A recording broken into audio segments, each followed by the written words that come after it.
En 1999, Daniel Ek, un joven de 18 años que vive con sus padres en Suecia, trae con frecuencia a casa televisores grandes y costosos. Los padres se preguntan si su amado hijo se ha vuelto un criminal.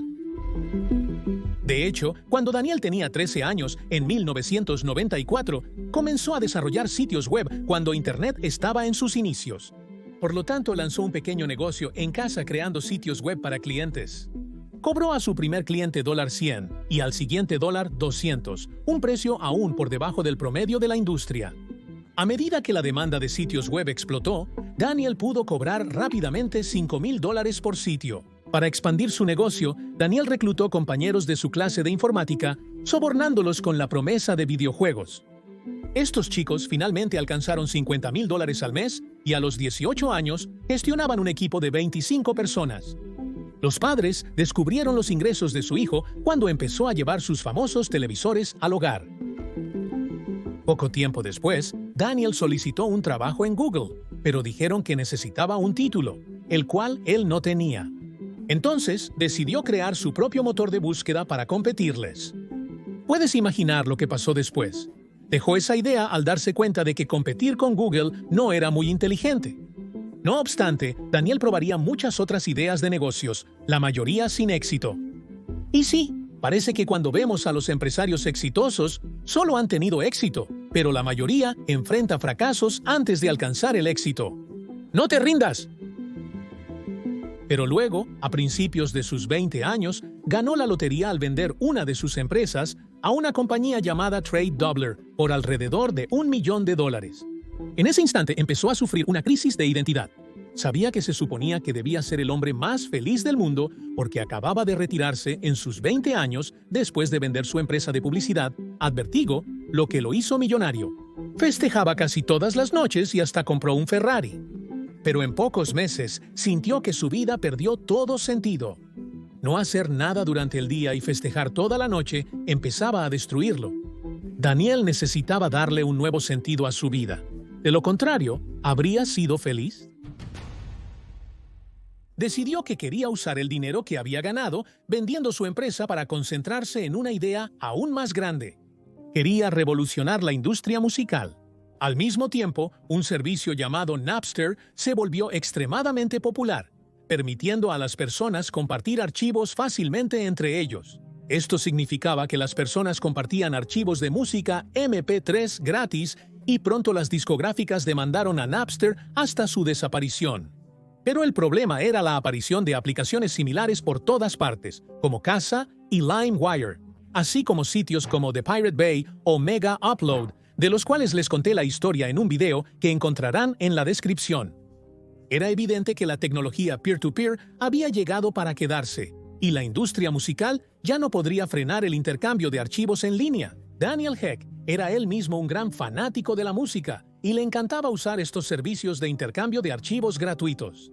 Pero también notó que todo esto impactaba muy negativamente a la industria musical. Las ventas de discos descendían anualmente.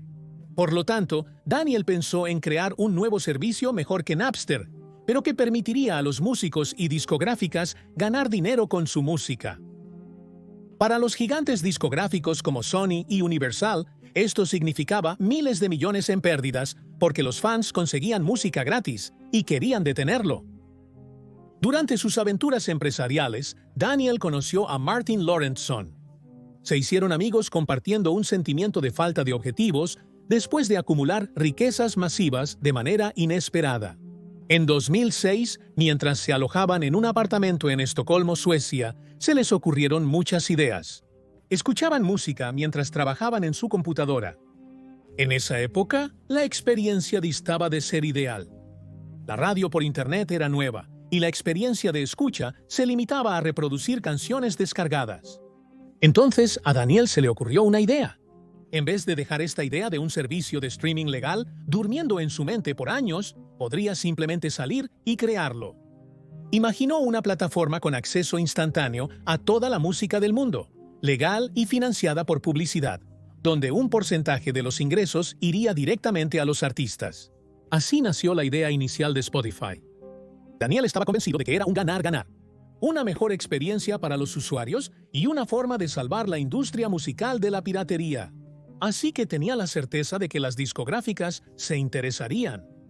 Pero, y te arruino el final, las discográficas definitivamente no estaban interesadas. En una entrevista, Daniel declaró que nunca puedes legislar para eliminar la piratería. Las leyes pueden ayudar, pero no resuelven completamente el problema. La solución era crear un servicio superior a la piratería, compensando a la industria musical. Hay que saber que 2006 fue un año extremadamente delicado para la música. Las ventas de CD habían disminuido significativamente en los últimos años, y las discográficas no encontraban solución.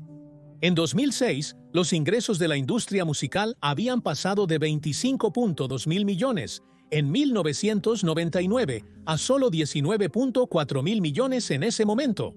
El genio de la idea base de Spotify era la segmentación del mercado. Identificaron y tallaron un nicho entre dos extremos del mercado musical. Por un lado, servicios ilegales pero muy populares como Napster, y por otro, iTunes de Apple, que vendía canciones individualmente por hasta $2 cada una. Spotify iba a tener éxito en la gran zona entre estos dos extremos. El dúo quería hacer que la experiencia de escuchar música fuera mejor que la de estas dos opciones. Con Napster y servicios similares, descargar una canción tomaba minutos o incluso horas, y las canciones pirateadas tenían calidad variable. Sin mencionar que los sitios de torrents estaban plagados de virus. En ese tiempo, Daniel afirmaba: "Creo que si hacemos el producto adecuado, superior a la piratería, las personas lo comprarán". Además de esta estrategia, la experiencia del usuario fue clave para el éxito instantáneo de Spotify. La calidad de audio sería alta y confiable, con reproducción instantánea y una interfaz receptiva. El dúo trabajó en ensamblar el prototipo para lograr una experiencia fluida. Pero, para su información, si Daniel hubiera tenido la menor idea de la complejidad y los problemas por venir, probablemente nunca habría iniciado la empresa. Él y Martín consideraron que antes de negociar las licencias de los derechos musicales con las discográficas, deberían crear un prototipo funcional de sus productos. Irónicamente, aunque Spotify busca prevenir la piratería, su equipo primero descargó ilegalmente miles de canciones para desarrollar y crear un prototipo funcional lleno de música. Era el dilema del huevo y la gallina.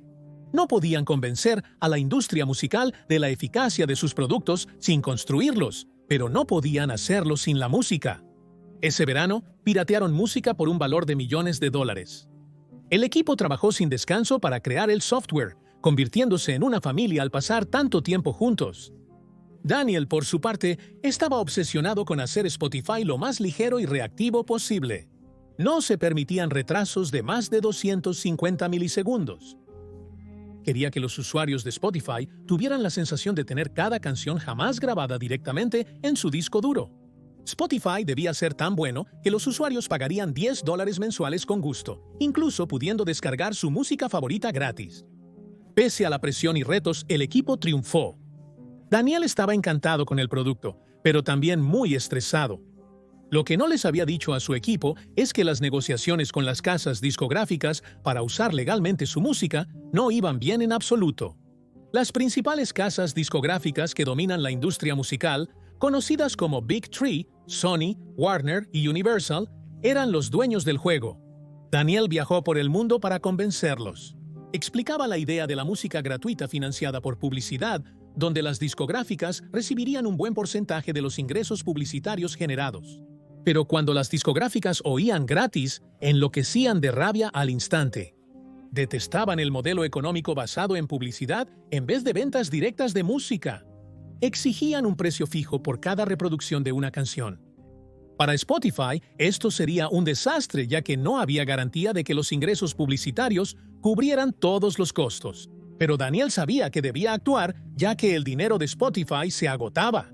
Su equipo creó un gran producto, pero parecía que la empresa moriría antes de lanzarlo. Pero en el último minuto, lograron encontrar un compromiso. Spotify también planeaba lanzar una versión de pago con una tarifa mensual fija. También acordaron que las discográficas y los editores de música recibirían cerca del 70% de todos los ingresos generados, además de una gran parte de las acciones de Spotify. Para Spotify, aún era incierto si este modelo de negocio sería sostenible. Solo conservaban el 30% de las ganancias, lo cual podría no alcanzar para solventar todos sus gastos. Pero no tenían otra opción, así que lo aceptaron. La buena noticia era que Spotify ahora tenía los derechos de uso de la música en gran parte de Europa. El servicio fue lanzado en acceso restringido solo para miembros invitados en Escandinavia, Francia, España y el Reino Unido en 2008.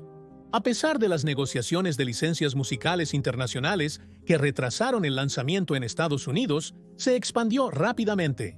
En ese instante, Spotify pensó que sus problemas con la industria musical habían acabado, pero no era así. Durante años, Spotify ha enfrentado presiones constantes de discográficas que amenazaban con retirar su licencia si no realizaba ajustes, como restringir funciones de la versión gratuita para incentivar a los usuarios a cambiar a la versión de pago más rentable. A pesar de la frustración de los ingenieros de Spotify, que se veían forzados a empeorar sus productos, las discográficas ejercían un poder considerable. Al mismo tiempo, Spotify enfrentó conflictos con artistas famosos como Metallica, Pink Floyd y Taylor Swift, quienes criticaron los bajos ingresos generados por la plataforma y, en algunos casos, retiraron su música en protesta. Es crucial saberlo, las discográficas se beneficiaron del crecimiento de Spotify. Gracias a su participación en la empresa, los artistas vieron sus ventas disminuir y se vieron afectados por problemas como las transmisiones falsas que desviaban ingresos considerables. A pesar de las tensiones, la creciente popularidad de Spotify, reforzada por acuerdos con Facebook y otros, permitió a la plataforma seguir creciendo y alcanzar 1 millón de suscriptores de pago en 2011. Pero la cita "Winter is Coming" de Juego de Tronos se volvió la favorita de los empleados de Spotify, pues sabían que una guerra brutal apenas comenzaba con la aparición exponencial de servicios de streaming similares. A pesar del lanzamiento de Apple Music, Tidal y YouTube Music, Spotify mantuvo su ventaja, principalmente gracias a su opción gratuita financiada por publicidad. En 2015, Spotify lanzó Discover Weekly, una lista de reproducción personalizada que rápidamente se hizo popular. Pero hay que saber que seguían perdiendo dinero en este nivel gratuito, porque el 90% de los ingresos provenían de las suscripciones pagas. Pero la opción gratuita era una herramienta muy eficaz para atraer a nuevos usuarios que luego se convertían en suscriptores mensuales. Al controlar las listas de reproducción, Spotify adquirió más poder y orientó sutilmente a los oyentes hacia canciones menos costosas de licenciar, utilizando algoritmos sesgados para favorecer la música que les generaba más ingresos.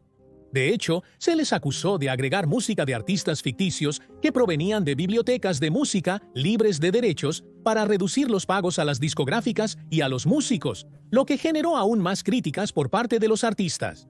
Además, informes sugieren que Spotify podría usar música generada por IA para maximizar ganancias y ejercer un mayor control sobre la visibilidad de los artistas en la industria musical.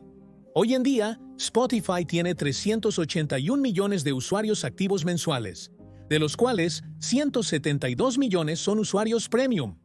La plataforma cuenta con más de 82 millones de canciones. Actualmente, las canciones se descubren en TikTok, pero se escuchan completas en Spotify.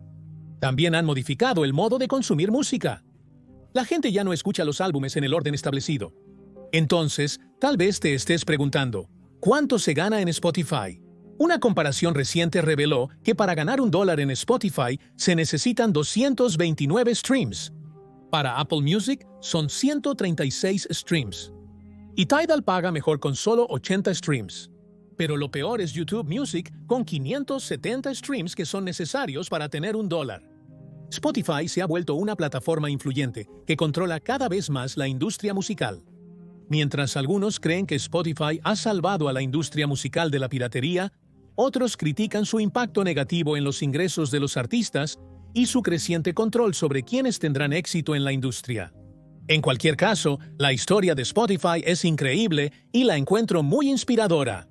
Unos chicos tuvieron una idea loca y decidieron seguirla. Nos guste o no, Spotify ha revolucionado completamente la industria musical y ahora es un factor innegable para tener éxito en este negocio. Esta es la historia de Spotify, ojalá la hayan disfrutado. Y hablando de streaming y revolución, descubre la historia del hacker que pudo haberse convertido en Daniel Heck antes que él. pero decidió permanecer en la ilegalidad y desafió al Federal Bureau of Investigation en el video que se muestra aquí.